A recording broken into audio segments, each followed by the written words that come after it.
ನಮಸ್ತೆ ಫ್ರೆಂಡ್ಸ್, ನಂದಿ ವ್ಲಾಗ್ಸ್ಗೆ ಸ್ವಾಗತ ಸುಸ್ವಾಗತ.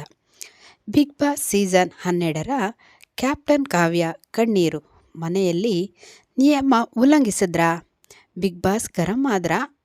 ಅದ್ರ ಬಗ್ಗೆ ಈ ವಿಡಿಯೋದಲ್ಲಿ ತಿಳಿಸ್ಕೊಡ್ತೀನಿ. ಈ ಫ್ಯಾಮಿಲಿ ರೌಂಡಲ್ಲಿ ಏನಾಯಿತು, ಕಾವ್ಯ ಕಣ್ಣೀರು ಹಾಕೋದಕ್ಕೆ ಏನು ಕಾರಣ, ಯಾಕೆ ಬಿಗ್ ಬಾಸ್ ಅವರು ಗರಂ ಆದರು ಅಂತ ತಿಳಿಸ್ಕೊಡ್ತೀನಿ. ವಿಡಿಯೋನಂತೂ ಖಂಡಿತವಾಗ್ಲೂ ಪೂರ್ತಿಯಾಗಿ ನೋಡಿ, ಎಲ್ಲೂ ಸ್ಕಿಪ್ ಮಾಡಿದ್ರೆ. ಬಿಗ್ ಬಾಸ್ 12 ಕ್ಯಾಪ್ಟನ್ ಕಾವ್ಯ ಕಣ್ಣೀರು. ಮನೆಯಲ್ಲಿ ನಿಯಮ ಉಲ್ಲಂಘಿಸಿದ್ದಕ್ಕೆ ಬಿಗ್ ಬಾಸ್ ಗರಂ. ಕಾವ್ಯ ಶೈವ ಕಣ್ಣೀರು ಹಾಕಿದ್ದಾರೆ. ಮನೆಗೆ ಅಮ್ಮ ಬಂದರು ಅನ್ನುವ ಹೊತ್ತಿಗೆ ಒಂದು ಎಡವಟ್ಟಾಗಿದೆ. ಇದರಿಂದ ಬಂದವರು ವಾಪಸ್ ಹೋಗುವ ಸ್ಥಿತಿ ಬಂದಿದೆ ಅನ್ನುವ ವಿವರ ಇಲ್ಲಿದೆ, ಪೂರ್ತಿಯಾಗಿ ನೋಡಿ. ಬಿಗ್ ಬಾಸ್ ಮನೆಗೆ ಆಯಾ ಸ್ಪರ್ಧಿ ಫ್ಯಾಮಿಲಿ ಬರ್ತಾನೇ ಇದೆ. ಆದರೆ ಯಾರು ಬಿಗ್ ಬಾಸ್ ಮನೆಯ ಮೂಲಕ ನಿಯಮ ಉಲ್ಲಂಘನೆ ಮಾಡಿರಲಿಲ್ಲ. ಆದರೆ ಕಾವ್ಯ ಫ್ಯಾಮಿಲಿ ಆ ನಿಯಮ ಉಲ್ಲಂಘನೆ ಮಾಡಿದೆ. ಆದ್ದರಿಂದ ಕಾವ್ಯ ಶೈವ ಕಣ್ಣೀರು ಹಾಕುವಂತೆ ಆಗಿದೆ. ಮನೆಗೆ ಬಂದವರು ವಾಪಸ್ ಮನೆಗೆ ಹೋಗುವ ಸ್ಥಿತಿ ನಿರ್ಮಾಣ ಆಗಿದೆ. ಬಿಗ್ ಬಾಸ್ ನಿಯಮ ಉಲ್ಲಂಘನೆಯ ವಿಷಯ ಹೇಳಿಯೇ ಬಿಟ್ಟಿದ್ದಾರೆ. ಈ ಬಗೆಗಿನ ಇನ್ನಷ್ಟು ವಿವರ ನೋಡೋಣ. ಕಾವ್ಯ ಶೈವ ಕಣ್ಣೀರು. ಕಾವ್ಯ ಶೈವ ಕಣ್ಣೀರು ಹಾಕೋದಕ್ಕೆ ಏನಪ್ಪ ಕಾರಣ ಅಂದರೆ, ಎರಡು ರೀತಿ ಫೀಲಿಂಗ್ ಅಲ್ಲಿಯೇ ಇದ್ದಾರೆ. ಒಂದು ಕಡೆಗೆ ಖುಷಿಯಾಗಿದೆ, ಮನೆಯಿಂದ ಅಮ್ಮ ಬಂದಿದ್ದಾರೆ, ಸಹೋದರ ಕಾರ್ತಿಕ್ ಕೂಡ ಬಂದಿದ್ದಾರೆ. ಈ ಖುಷಿಯಲ್ಲಿಯೇ ಇದ್ದ ಕಾವ್ಯ ಶೈವ ಕಣ್ಣೀರು ಹಾಕುವಂತಹ ಸ್ಥಿತಿ ಬಂದಿದೆ.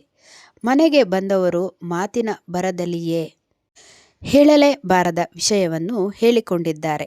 ಇದರಿಂದ ಬಿಗ್ ಬಾಸ್ ಮನೆಯ ನಿಯಮ ಉಲ್ಲಂಘನೆ ಆಗಿದೆ. ಹಾಗಾಗಿಯೇ ಬಿಗ್ ಬಾಸ್ ಆ್ಯಕ್ಷನ್ ತೆಗೆದುಕೊಂಡು ಬಿಟ್ಟಿದ್ದಾರೆ. ಮನೆಯವರು ಮನೆಗೆ ಹೋದರೆ ಕಾವ್ಯ ಶೈವ ಖುಷಿ ಬಹಳ ಹೊತ್ತು ಉಳಿಯಲಿಲ್ಲ ಅನ್ನಿಸುತ್ತದೆ. ಅಮ್ಮನ ನೋಡಿ ತಪ್ಪಿಕೊಂಡಿರೋದು ಇದೆ, ಸಹೋದರನನ್ನು ನೋಡಿ ಖುಷಿಪಟ್ಟಿದ್ದು ಇದೆ. ಆದರೆ ಜಸ್ಟ್ ಮಾತಲ್ಲಿ ಅನ್ನುವ ಹಾಗೆ ಮಾತಿನ ಮಧ್ಯೆ ಎಲ್ಲವೂ ಶೇರ್ ಆಗಿದೆ.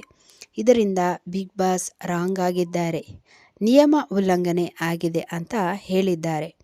ಕಾವ್ಯ ಮನೆಯವರನ್ನು ಹೊರಗೆ ಕಳಿಸುವ ಕೆಲಸವನ್ನು ಮಾಡಿದಂತೆ ಇದೆ. ಇದರಿಂದ ಕಾವ್ಯ ಶೈವ ಕಣ್ಣೀರು ಹಾಕುವಂತೆ ಆಗಿದೆ. ಕಾವ್ಯ ಶೈವ ಅವರು ಕ್ಷಮೆಯನ್ನು ಕೇಳಿದಾರಾ ಅಂತ ನೋಡೋಣ. ಕಾವ್ಯ ಶೈವ ಅವರಿಗೆ ತಪ್ಪಿನ ಅರಿವಾಗಿದೆ. ಆ ಕೂಡಲೇ ಬಿಗ್ ಬಾಸ್ ಬಳಿ ಕ್ಷಮೆಯೂ ಕೇಳಿದ್ದಾರೆ. ಆದರೆ ಬಿಗ್ ಬಾಸ್ ಇದಕ್ಕೆ ಕರಗಿದರೆ ಕಾವ್ಯ ಅವರ ಮನೆಯವರಿಗೆ ಮನೆಯಲ್ಲಿ ಇರಲು ಅವಕಾಶ ಮಾಡಿಕೊಟ್ಟರೆ ಈ ಎಲ್ಲ ಪ್ರಶ್ನೆಗಳು ಇವೆ. ಕಾರಣ ಸದ್ಯ ಪ್ರಮೋದಲ್ಲಿ ಬಿಗ್ ಬಾಸ್ ಆದೇಶ ಮಾಡಿರೋದು ಇದೆ, ಕಾವ್ಯ ಕ್ಷಮೆ ಕೇಳಿರೋದು ಇದೆ, ಕಾವ್ಯ ಮನೆಯವರು ಬಂದಿರೋದೂ ಇದೆ. ಆದರೆ ಬಿಗ್ ಬಾಸ್ ಅಲ್ವೇ, ಏನು ಬೇಕಾದರೂ ಆಗಬಹುದು. ಹಾಗಾಗಿಯೇ ಈಗಲೇ ಏನಾಗುತ್ತೆ ಅಂತ ಹೇಳೋಕ್ಕೆ ಬರೋದಿಲ್ಲ ಬಿಡಿ. ಅಷ್ಟೇ ಅಲ್ಲ, ದೊಡ್ಡ ಮನೆ ಫ್ಯಾಮಿಲಿ ರೌಂಡ್ ಸಹ ಆಗಿರೋದ್ರಿಂದ ದೊಡ್ಡ ಮನೆಯಲ್ಲಿ ಈ ವಾರ ಫ್ಯಾಮಿಲಿ ರೌಂಡ್ ನಡೆಯುತ್ತಾ ಇದೆ.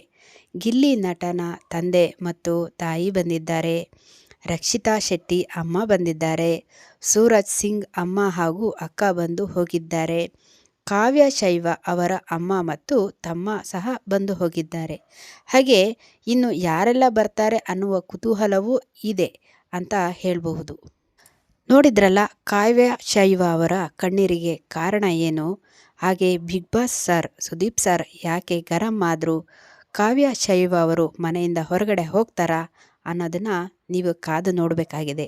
ಇನ್ನೊಂದು ಹೊಸ ವಿಡಿಯೋ ಜೊತೆ ನಿಮ್ಮೊಂದಿಗಿರ್ತೀನಿ. ಅಲ್ಲಿವರೆಗೂ ನಮ್ಮ ನಂದಿ ವ್ಲಾಗ್ಸ್ನ ವೀಕ್ಷಿಸ್ತಾ ಇರಿ. ವೀಕ್ಷಿಸಿದವರೆಲ್ಲರಿಗೂ ಧನ್ಯವಾದಗಳು.